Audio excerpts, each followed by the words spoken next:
2021년 10월 15일 금요일 오늘의 말씀 시작하겠습니다. 오늘 나눌 말씀은 레위기 6장 8절에서 13절 말씀입니다. 여호와께서 모세에게 말씀하여 이르시되 아론과 그의 자손에게 명령하여 이르라. 번제의 규례는 이러하니라. 번제물은 아침까지 제단 위에 있는 석쇠 위에 두고 제단의 불이 그 위에서 꺼지지 않게 할 것이요, 제사장은 세마포 긴 옷을 입고 세마포 속바지로 하체를 가리고 제단 위에서 불태운 번제의 재를 가져다가 제단 곁에 두고 그 옷을 벗고 다른 옷을 입고 그 재를 진영 바깥 정결한 곳으로 가져갈 것이요, 제단 위에 불은 항상 피어 꺼지지 않게 할지니 제사장은 아침마다 나무를 그 위에서 태우고 번제물을 그 위에 버려놓고 화목제의 기름을 그 위에서 불사를 찌며 불은 끊임없이 제단 위에 피어 꺼지지 않게 할지니라. 아멘.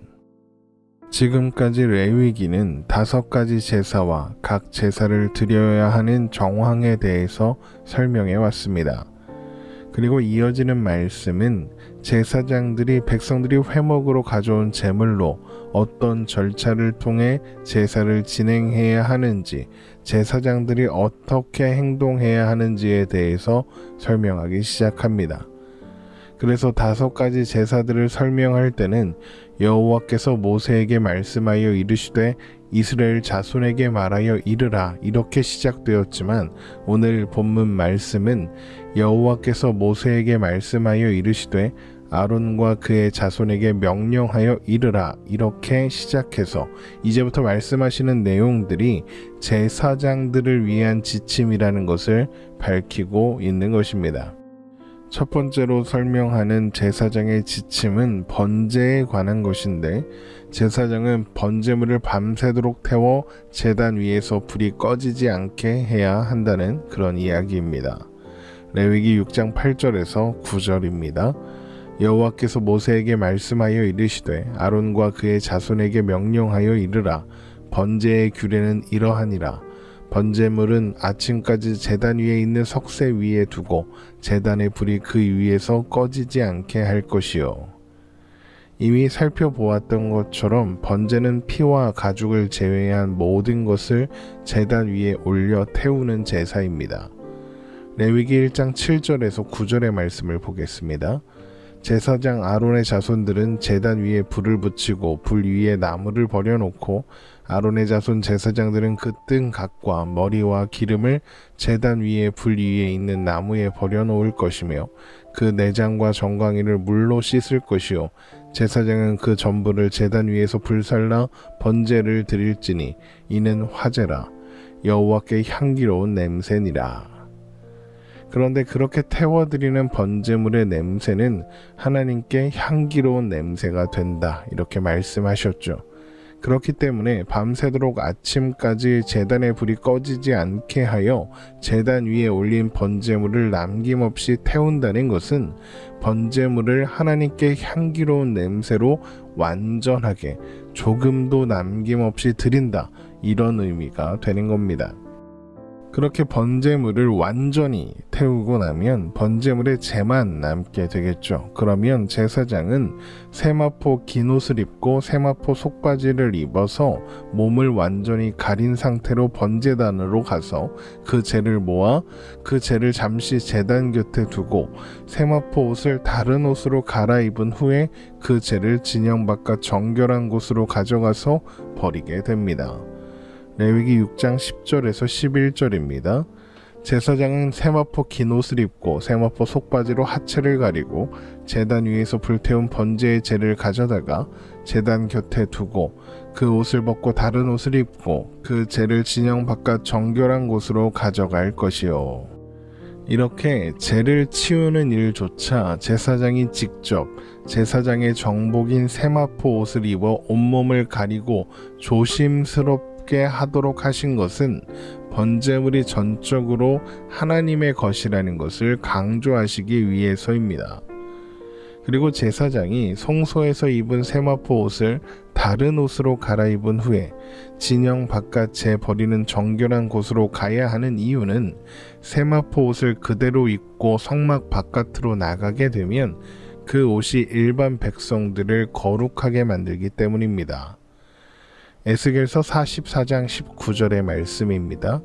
그들이 바깥들 백성에게로 나갈 때는 수종드는 옷을 벗어 거룩한 방에 두고 다른 옷을 입을지니 이는 그 옷으로 백성을 거룩하게 할까 함이라. 이것이 문제가 될 수 있는 것은 거룩이 위험하기 때문이 아니라 거룩하지 않은 백성이 거룩에 접촉하면 그 속됨으로 인해 죄 가운데 죽을 수 있기 때문에 그렇습니다. 레위기 22장 9절입니다. 그들은 내 명령을 지킬 것이니라. 그것을 속되게 하면 그로 말미암아 죄를 짓고 그 가운데에서 죽을까 하노라. 나는 그들을 거룩하게 하는 여호와이니라. 또한 세마포 옷을 입고 갈아입는 과정은 죄를 모아 버리는 일 또한 특별하게 다루어져야 하는 하나님께 드려지는 제사의 일부라는 것도 보여주고 있습니다. 이렇게 제사장을 위한 번제의 규례는 죄 버리는 일에 대해서 설명한 후에 제단 위에 불은 항상 피워 꺼지지 않게 하라는 것으로 이어지고 그렇게 마무리됩니다.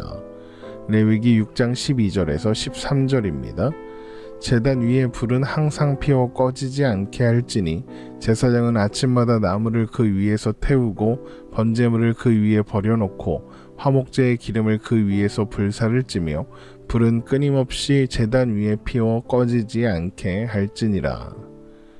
그러니까 번제단의 불은 365일 내내 단 한순간도 꺼지게 해서는 안 된다는 것입니다. 이렇게 불이 꺼지지 않게 하라고 하시는 것은 불이 하나님께서 자기 백성들 가운데 임재하심을 의미하기 때문입니다. 하나님은 불붙은 떨기나무 가운데에서 모세에게 말씀하셨으며 또한 시내산의 불 가운데 강림하셔서 이스라엘 백성들에게 말씀하셨습니다. 출애굽기 3장 2절과 19장 18절의 말씀을 읽겠습니다. 먼저 출애굽기 3장 2절입니다. 여호와의 사자가 떨기나무 가운데로부터 나오는 불꽃 안에서 그에게 나타나시니라. 그가 보니 떨기나무에 불이 붙었으나 그 떨기나무가 사라지지 아니하는지라. 또 출애굽기 19장 18절입니다. 시내산의 연기가 자욱하니 여호와께서 불 가운데에서 거기 강림하심이라. 그 연기가 옹기 가마 연기같이 떠오르고 온 산이 크게 진동하며. 또한 하나님은 광야에서 불기둥으로 자기 백성들을 인도하셨을 뿐만 아니라 스스로 자신을 불꽃에 비유하기도 하십니다. 이사야 31장 9절의 말씀입니다. 그의 반석은 두려움으로 말미암아 물러가겠고 그의 고관들은 기치로 말미암아 놀라리라. 이는 여호와의 말씀이라. 여호와의 불은 시온에 있고 여호와의 풀무는 예루살렘에 있느니라. 이렇게 불은 하나님의 거룩하심과 임재를 나타내는 상징이라는 것입니다. 게다가 성막 안에 있는 제단의 불은 하나님께서 이스라엘 백성들의 제사를 받으시며 그들 가운데 거하신다는 표시로 하나님께서 직접 붙이신, 직접 점화하신 불이기도 합니다. 레위기 9장 24절입니다. 불이 여호와 앞에서 나와 제단 위에 번제물과 기름을 사른지라. 온 백성이 이를 보고 소리 지르며 엎드렸더라. 이로써 하나님의 불은 더 이상 멀리 떨어진 광야나 산 꼭대기나 까마득한 하늘 위 구름처럼이 아니라 이스라엘 백성들 중심에 있는 제단에서 만날 수 있게 된 것이고, 이것은 하나님께서 백성들 가운데 백성들과 가까이 계신다는 것을 보여주는 중요한 상징이 되는 것입니다. 그러므로 이 불은 영원히 계속 꺼지지 않고 타야 하는 것이죠. 그런데 불에는 양면성이 있죠. 먼저 불은 따스함과 위안을 주고 어두움을 밝혀줍니다. 우리 가운데 하나님이 계신다는 것도 동일한 의미를 가지고 있죠. 하나님의 임재는 우리에게 따스함과 위안을 주고 어두움을 물리치사 우리를 빛으로 인도하셔서 두려움을 이길 수 있게 하십니다. 그런데 불은 또한 모든 것을 태워 정제하고 정화할 뿐 아니라 모든 것을 사라지게 하는 파괴력도 가지고 있습니다. 이런 불의 모습은 하나님의 임재가 원수들에게는 그들을 파괴하는 심판이 된다는 것을 보여줍니다. 베드로후서 3장 7절에서 10절의 말씀을 보겠습니다. 이제 하늘과 땅은 그 동일한 말씀으로 불사르기 위하여 보호하신 바 되어 경건하지 아니한 사람들의 심판과 멸망의 날까지 보존하여 두신 것이니라. 사랑하는 자들아, 죽기는 하루가 천년 같고 천년이 하루 같다는 이 한 가지를 잊지 말라. 주의 약속은 어떤 이들이 더디다고 생각하는 것 같이 더딘 것이 아니라 오직 주께서는 너희를 대하여 오래 참으사 아무도 멸망하지 아니하고 다 회개하기에 이르기를 원하시느니라. 그러나 주의 날이 도둑같이 오리니 그날에는 하늘이 큰 소리로 떠나가고 물질이 뜨거운 불에 풀어지고 땅과 그 중에 있는 모든 일이 드러나리로다. 이렇게 불은 하나님의 임재를 드러내는 효과적인 상징인 것입니다. 또한 제단 위에 불을 꺼지지 않게 해야 하는 이유는 하나님을 향한 백성들의 제사, 그러니까 예배가 중단되어서는 안 되기 때문입니다. 제사에 어떤 의미가 있다고 했는지 기억하시죠? 제사는 하나님께서 제시하신 하나님의 백성들이 하나님의 임재로 나아와 하나님의 임재 안에 머물 수 있는 방법이라고 했습니다. 번제단의 불은 그래서 끊임없이 타올라 하나님의 백성들이 언제나 하나님의 임재 안에, 하나님 안에 있어야 한다는 것을 보여주게 되는 것입니다. 번제단의 불이 꺼지지 않는 것처럼, 그래서 예배가 멈추지 않는 것처럼 우리의 예배 또한 멈춰서는 안 됩니다. 그렇다고 해서 이 말이 매일 하루 종일 교회에 모여서 예배를 드리면서 살아야 한다, 그런 말을 하려는 것은 아닙니다. 시간을 정하고 교회에 모여서 드리는 것만이 우리의 예배가 아니기 때문이죠. 우리가 살아가는 모든 순간이 예배입니다. 제사가 뭐라고 했습니까? 하나님의 백성들이 하나님의 임재 안에 머무는 방법이라고 했죠. 그게 예배입니다. 그런데 하나님의 자녀된 우리가 살아가는 모든 순간은 하나님의 임재 안에 있는 순간이잖아요. 그렇기 때문에 우리의 모든 순간은 예배인 것입니다. 스바냐 3장 17절의 말씀입니다. 너희 하나님 여호와가 너희 가운데 계시니 그는 구원을 베푸실 전능자이시라. 그가 너로 말미암아 기쁨을 이기지 못하시며 너를 잠잠히 사랑하시며 너로 말미암아 즐거이 부르며 기뻐하시리라 하리라.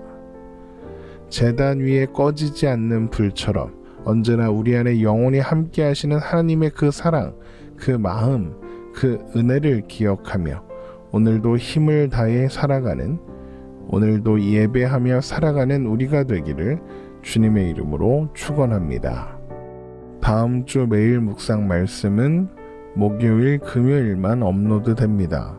왜냐하면 10월 18일에서 19일까지 경상남도 양산에서 개최되는 총회, 하늘소리 교회가 속한 대한예수교 장로회 백석 대신 총회에 제가 참석해야 하기 때문에 그렇습니다. 오가는 여정을 위해서 함께 기도해 주시고 매일 묵상은 10월 21일 다음 주 목요일부터 다시 업로드 이어가도록 하겠습니다. 오늘도 행복한 하루 되시기를 바랍니다.